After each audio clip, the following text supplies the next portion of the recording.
Hello'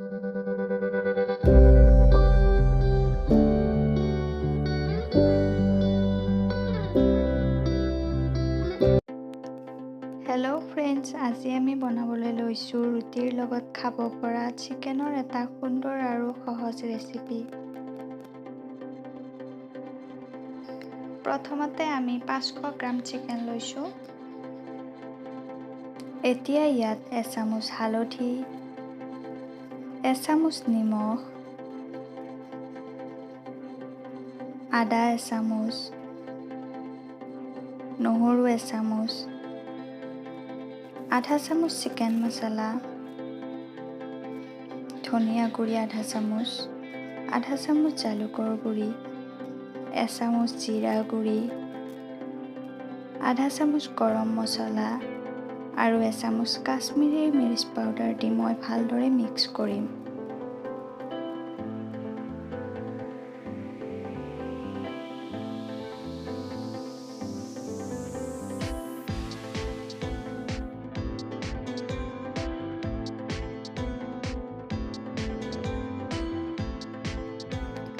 ভালদৰে mix হোৱাৰ পিছত এইখিনি আধা ঘণ্টাৰ কাৰণে আমি ৰাখি দিম।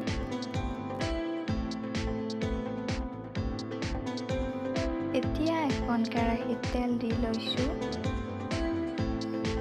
এতিয়া 6টা পিঁয়াজ অলপ পাতলকৈ মই কাটি লৈছোঁ। তেলখিনি গৰম হোৱাৰ পিছত পিঁয়াজখিনি গৰম তেলত দি দিছোঁ।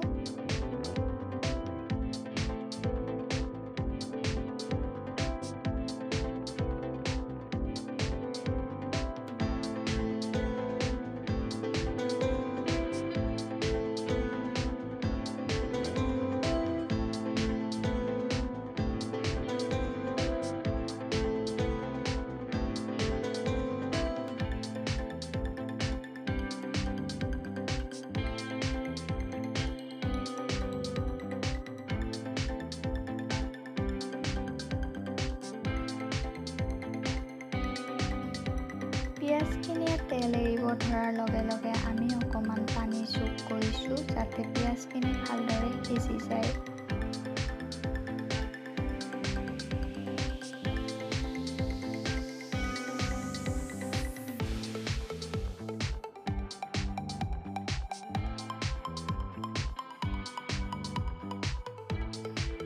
পানীখিনি কমি যোৱাৰ পিছত মই এটা বিলাহী মিক্সাৰ গ্ৰাইণ্ডাৰত পিচি লৈ দি দিছোঁ।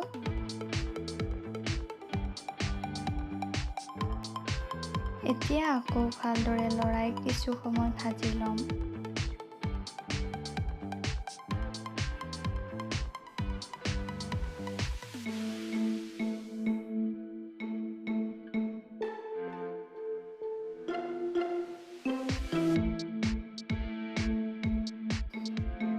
পিঁয়াজখিনিয়ে তেল এৰিব ধৰাৰ লগে লগে মই আকৌ অলপ পানী দি ভালদৰে মিক্স কৰিছোঁ।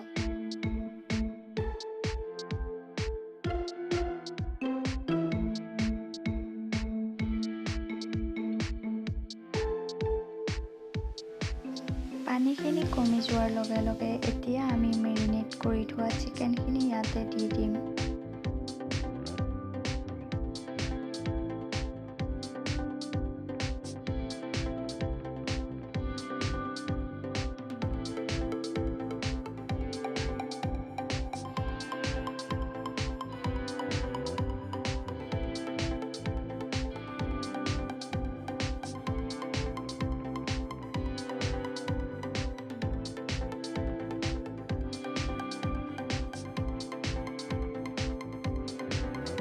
প্ৰায় 10 মিনিটমান হাই ফ্লেমত ভজাৰ পিছত মই ইয়াতে অকণমান পানী দি দিছোঁ।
15 মিনিটমান মিডিয়াম ফ্লেমত উতলি থকাৰ পিছত মই আকৌ অলপ পানী দি দিছোঁ।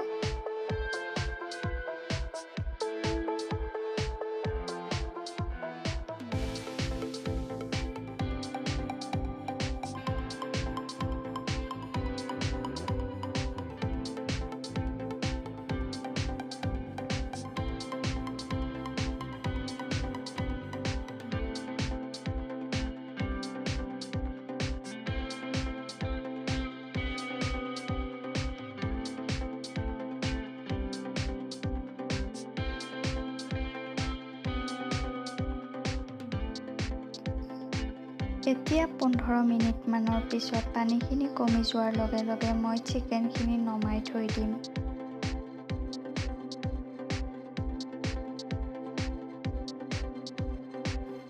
চিকেনখিনি এতিয়া ৰুটিৰ লগত পৰিৱেশন কৰিবলৈ ৰেডি হৈ গৈছে।